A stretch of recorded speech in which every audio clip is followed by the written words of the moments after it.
Hey everyone, and welcome to the channel. Today I'm going to be looking at the Figuarts Zero Super Saiyan Trunks, the second Super Saiyan. Now the reason why it's named this is because there was a previous Figuarts Zero Trunks, as well as this is in the newer sort of Figuarts line where it's sort of semi-diorama style. And I know there is like a specific name for it, but effectively in English I think it's just Figuarts Zero Extra Battle. So this is Figuarts Zero Extra Battle Super Saiyan Trunks, the second Super Saiyan. So it's a big mouthful, but it is a very cool figure. So taking a quick look at the box, it is very similar to how s.h.figuarts structure their boxes, just on a larger scale. So there's a nice window into the front, as well as the main promo image of the figure, and a ton of branding, because there's just so much going on with Tamashii Nations and Bandai, it's wild. But taking a look at the other sides of the box, you can see the main promo image of what this figure should look like, which is Super Saiyan Trunks cutting Mecha Frieza in half. One of the most iconic moments in Dragon Ball Z, in my opinion. Definitely cemented Trunks as one of my favorite characters of all time in the franchise, and yeah, it's just so cool. On the back, we sort of get another cool promo image, as well as a lot of the branding info and things like that, a brief description of what Figuarts Zero is. And on the other side, we get a little bit more of the promo image, as well as a window peeking into the side.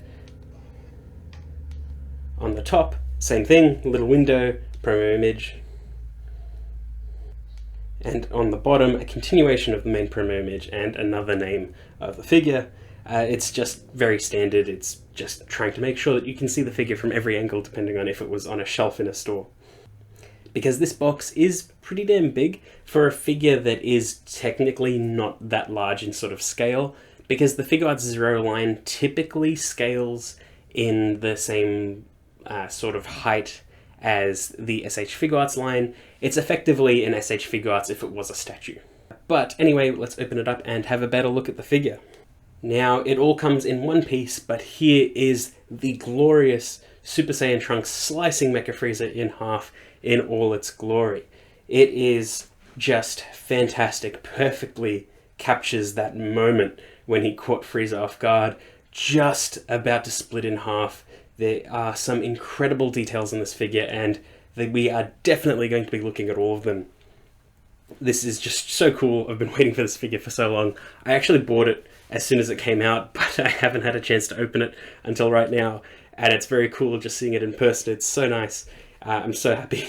So because this is a statue, we will be reviewing it like we normally do a statue, which is talking about the sculpt, the paint applications, the pose, just really anything of just really anything that seems relevant about this figure. So we won't be doing things like posability because it can't move, and we won't be doing gimmicks because it doesn't come with any alternate things. It's mainly just evaluating it as the massive lump of plastic that it is, but it is such a nice lump of plastic. So the main difference with the Figuarts Zero line to the s.h.figuarts line is that it is now a statue, not a posable figurine.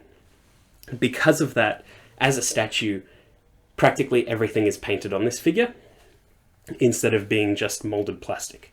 And if you know a bit about what s.h.figuarts has been doing lately, there's a lot less paint, a lot more of a focus on pre-molded parts, just to make the figure more playable, but the prices are going higher, so it's a little bit awkward in a thing of, does the cost actually match the price? But we're not here to debate that. We're talking about this statue where pretty much everything is painted, and it's very cool, and it's nice to see a Dragon Ball figure of a higher class be fully painted, because usually the prize figures are fully painted or molded in really nice plastics. And my goodness, the paintwork is so good. They've gone with this very light metallic blonde for Trunks' hair, and it's quite interesting. It doesn't really match any of the s.h.figuarts that I've seen for like the Super Saiyan hairs. Probably the closest approximation would be like the new Super Saiyan Vegeta that came out recently, where there's like a hint of metallic in his hair, but it's mostly light. That's very similar to what they did here with Trunks, except all of the hair's painted instead of it being like plain plastic with a hint of metal in it. It's sort of hard to describe unless you've seen both figures yourself. But all of the paintwork is fantastic. There's a lot of shading as well to give extra detail. The sculpt work of his hair blowing in the wind is nice. It still reads as Super Saiyan Trunks, which is great because he's got a very particular hairstyle, and it's nice that they've captured that here. His face sculpt is great. There's a lot of anger in his face, and it looks fantastic. His eyes really pop. All of the paintwork and detail on his face is fantastic. Subtle things, like the way his scabbard fits on his back, the sort of sling that holds his scabbard in place is folded in a very cool and natural way because of the way his shoulders are positioned. It's very cool. It looks nice. His jacket is blowing in the wind with his movement. It's stressed out in certain areas based on his pose. There's some cool hints of purple in the deep blue. It's nice. It's cool. It's just a lovely looking figure. But Trunks isn't the only part of this figure, and his posing is fantastic. His paint is on point. I believe that they've gone slightly more manga accurate with some of the colors, just because I'm used to his scabbard being a very sort of red or orange red, sort of bordering on red, and this is sort of like a light orange, but it works. But the other main event of this figure is Mecha Frieza, because we've never had a Mecha Frieza in the s.h.figuarts scale. There are rumours that they are working on it, because I think there was a Tamashii stream last year or something like that that mentioned them trying to make a Mecha Frieza as well as a Mecha Frieza with a split gimmick, which is kind of cool. But this is the first time we've seen Mecha Frieza at this scale, and he looks fantastic. I have always loved the asymmetrical design of Mecha Frieza, the sort of slapshod style of all different mechanical parts making him work, and you can see everything here. Even though from the main viewing angle you only see the back of Frieza, everything is detailed very, very nicely.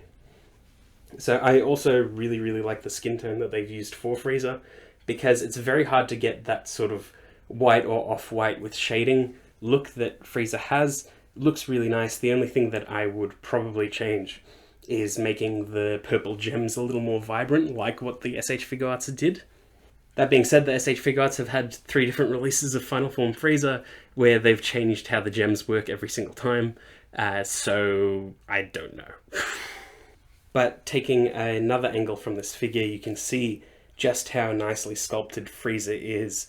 Looks fantastic. There's so much work put into this. There's the scars on his body, not just the repaired parts. You can see that he's been through hell and back, and about to visit hell again. And just that look of shock on his face as he's being split in two is so nice.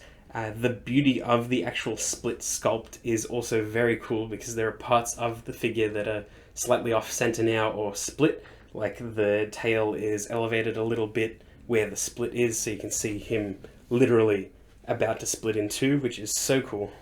This feels like a figure that should always be on a rotating base, just because there's so much to see from every angle, and it looks good from almost every angle. Whereas a lot of other statues that you might look at only look good from 1 or 2 spots, this looks good all the time, which is so nice. And it also reveals way more detail, like parts of the base are very well done, like the rocky wasteland, this sort of purpley goo that's coming out, which I can only assume is Frieza's blood. I don't really think it could be anything else.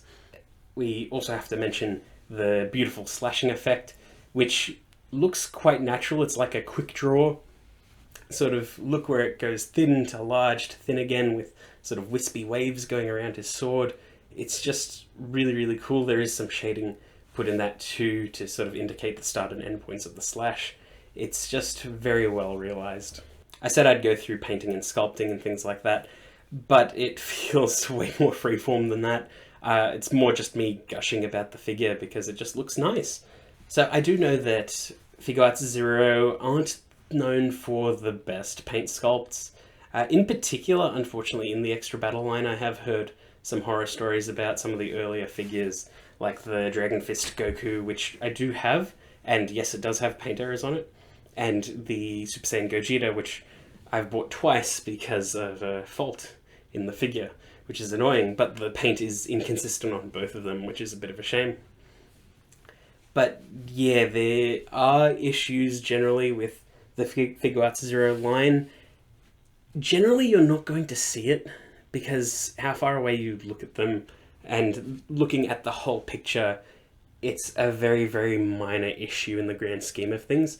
Yes, sometimes you would absolutely want a perfect paint job. What am I talking about sometimes? Yes, all the time you would want a good paint job. But I'm saying that it's not so much of a big deal. For the price you're paying, yes, you do expect way more. And I don't know sort of what the price point is internationally. Like, I don't know what the price point is in the US, and I don't really know what the price point is in Japan. But for a figure like this, locally in Australia, is around 250-ish, I believe. 250 to 300. And you're paying quite a bit for what is effectively a middle range diorama. And I say middle range because like the high range dioramas are like $1,000 or more and are way larger. And small range dioramas are usually like prize figures. And this is sort of middle of the road, sort of filling the diorama gap that pop-up parades sort of fill for standard figures between prize and scale. I do think that Figuarts Zero nail that point way better, but I do believe their price point should be a bit lower for what you get. So realistically, I think your mileage varies depending on how much you pay for this figure.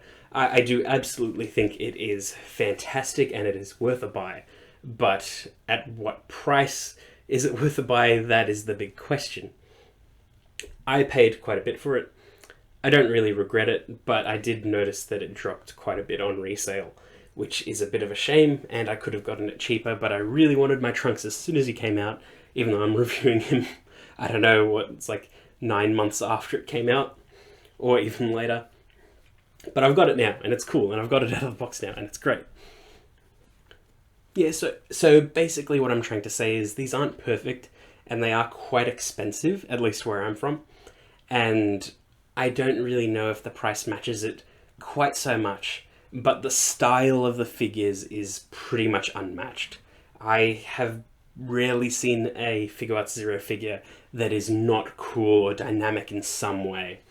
They are just so cool. And like as of recording this video, there's a Chainsaw Man Denji just about to come out. Probably by the time this video comes out, he will be out. And I love what they do with the Figuarts Zeros. Sometimes they try and capture an exact moment in a series and it just looks so great. Or they do a cool sort of spin on a character's power, or just showcasing a signature move, but truly showcasing that move. Because the s.h.figuarts tend not to have effect parts, which is very annoying, but the Figuarts Zeros go all in on the effect, which is so cool, and it would be nice to see an s.h.figuarts with more wild effects, even though it would be a nightmare to set up. So, to test the s.h.figuarts and the Figuarts Zeros together, I've gotten as close an approximation as I can to the scale and the figures, which is the new s.h.figuarts 3.0 Super Saiyan Trunks, as well as one of the Final Form Freezers to sort of replicate the pose to see if the scale roughly matches with these, because that's what they're meant to be. The Figuarts Zeros scale as s.h.figuarts, but as a diorama. And yeah, that's probably as close as we can get, even if it's not 100% perfect, because these don't have movable joints. So certain things have been changed to make the posable figure sculpts work. But it's as close an approximation as you can get to a statue version of a posable figure or a posable version of a statue figure. It works both ways. But as this is a tall-ish diorama, here he is next to a standard s.h.figuarts in a standard pose. Here he is next to a HG Gundam. HG Gundams are around 1/144 scale, which works to be 1/12 scale for Figma and s.h.figuarts. Here he is next to WCF Nico Robin. And yeah, that's pretty much it. And here he is next to a pop-up parade. So you can roughly see how they scale with standard-ish figures. I don't have a scale statue on hand, so I can't really show it off. But yeah, this is roughly how it looks. But yeah, that's pretty much it. It was pretty much just, 15-ish minutes of me gushing about how much I like this figure and how cool it is, and how the sculpt is nice, and how the paint is nice, and how I spent a lot for it, but I don't regret it. And I imagine that that's probably all the endorsement you need, realistically, that even though I probably overpaid for it, I still like it. And if I didn't spend nearly as much on it, I would still like it. I would like it a lot more, actually. But the fact is that I didn't really care. It was just a really, really cool figure. Yes, there are some things that I would like to change on it, like a slightly cleaner paint job, maybe even a slight tweak on some of the colors, like making some of the metallics on Mecha Frieza a little bit more metallic, because they look just a tiny bit flat at times, making the gems a bit more vibrant, and making Trunks' scabbard more to that orangey red, just because I don't know why, it's slightly off-putting to me, even though I'm not going to see it most of the time in the way that I'll set it up. Otherwise, it's just fantastic. I love the dynamic pose. I love the split in Frieza. That, you have no idea how much I love that part. It's so cool. They could have just done a line down the center or just done the split in his head and left it at that. But seeing a consistent cut in the figure is just so cool. But yeah, that's pretty much it. I hope you enjoyed that video, and I will see you all next time.